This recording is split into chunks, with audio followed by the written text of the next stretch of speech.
this is Matt for AVNation.tv. We are here at InfoComm 2018 in lovely Orlando, Florida. We're here in the Biamp booth with Joe. Joe, how you doing? I'm doing great, thanks. Thank Good you to see you so much for taking the time to speak with us. My Good to pleasure. see you as well. Biamp has been really evolving. We've kind of been watching this evolution the last couple of years.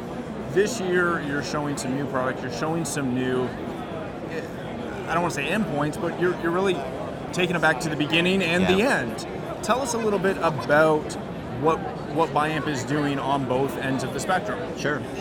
So Biamp, of course, has traditionally been known for great processing, so all the technology in the middle, but customers increasingly want complete solutions, and so that's forcing us to, as you say, move out to the endpoints. Right. And so we've been very active in introducing new product lines for both of those different parts of the signal chain.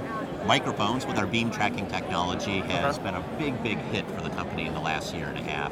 And at InfoComm this year, we're introducing X-Series support. The X-Series parlay microphones are now available for Devio. So we have a tabletop version and a ceiling mount version that complement our pendant. So we really have a form factor for almost everybody's preference. How important is it to have those multiple form factors? We're in a world where, as an integrator, you can't just walk in and say, hey, we've got this great start-to-finish solution, but you can only get it in tabletop form, or you can only get it in ceiling beam array. Yeah. Why do you have to make, as a manufacturer, why do you have to make that investment to cover the entire spectrum? It's a preference in style. So sometimes it's functional. A tabletop may be functionally easier than putting a ceiling mount. Sometimes it's just a matter of preference. I don't want to see it on my table. Or I'm fine having a pendant because I've got a large open ceiling, but other people say I don't want a pendant going into my conference room. Right. And so they'll insist on something that's more discreet, like a ceiling mount. So our objective is to not explain to them why they should buy the product from us that we're offering, but address the concern that they've got or the preference that they have naturally. And with all these, we pretty much can accomplish that. That's fantastic. Let's switch over to speakers for a minute. Sure. In the new speaker line, obviously there's some normal things that we expect to see, but give us the highlights of what makes the new Biamp speaker line so much better and works so well within your existing signal chain. Fair point. There's a sea of speakers out there. Why did we need one or two? Why does the world need a couple more speaker choices from Biamp? And the answer is twofold, right? Number one, sometimes it is just that preference to purchase from a single vendor and have a good, complete solution available that is signal matched. And so there's really no objections or difficulties in going and integrating the solution. But we've also done some interesting things with our speakers. So by the way, we have a couple of different speaker types, pendant and ceiling mount. Okay. And in each case, what we really have focused on are the challenges that really have not been addressed particularly well, which often fall in the installation category. So we've focused a lot of attention on the experience of the installer and how to make it a lot easier for them to put these in successfully and quickly.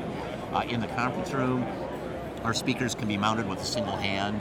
We have a reinforced bridge so that there is no trouble carrying it up a ladder while still being able to hold on to the ladder, so safety first. Mount it with one hand, hold it, and yet that bridge also has been designed to protect the drivers inside, so when they grasp with their hand, they're not likely to damage the speaker. So that's just one little example of how we're worrying about the experience of the installer.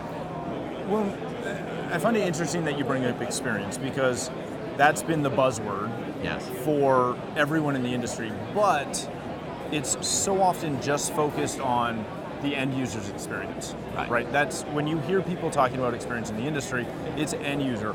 Why did you take the time to develop these things that make it easier for the installer, but not just, making a feeble attempt, right? No. Because doing an integrated bridge is not just, hey, we gave you a little piece of plastic that you can push up with.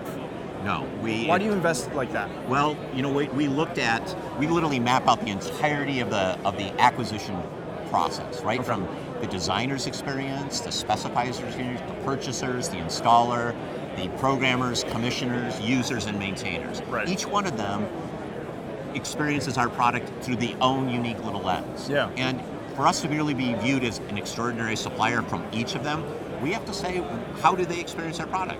Installer doesn't hear it, they feel it, right? And they carry it, and there's their experience of it. So if we don't take the opportunity to explicitly understand how they're going to go and experience our product differently from the others, right? We may think that we had a great sounding speaker, but it'll never get installed because it was so difficult that they preferred to go a different way. So it really works not just for our benefit, but for theirs as well. So for people that want to learn more about obviously all the solutions, when everything's shipping, when it's going to be available, where can they find all that information? Of course, the website is the best place to go, www.biamp.com. If you're at InfoComm 2019, we invite you to stop by the booth, 3742. Very good. And we're active on social media channels as well, so we're easy to find. Excellent. Thank you so much, Joe. Thank you. Appreciate it. For more footage from the show floor and to learn more about AVNation, please visit avnation.tv. That's avnation.tv.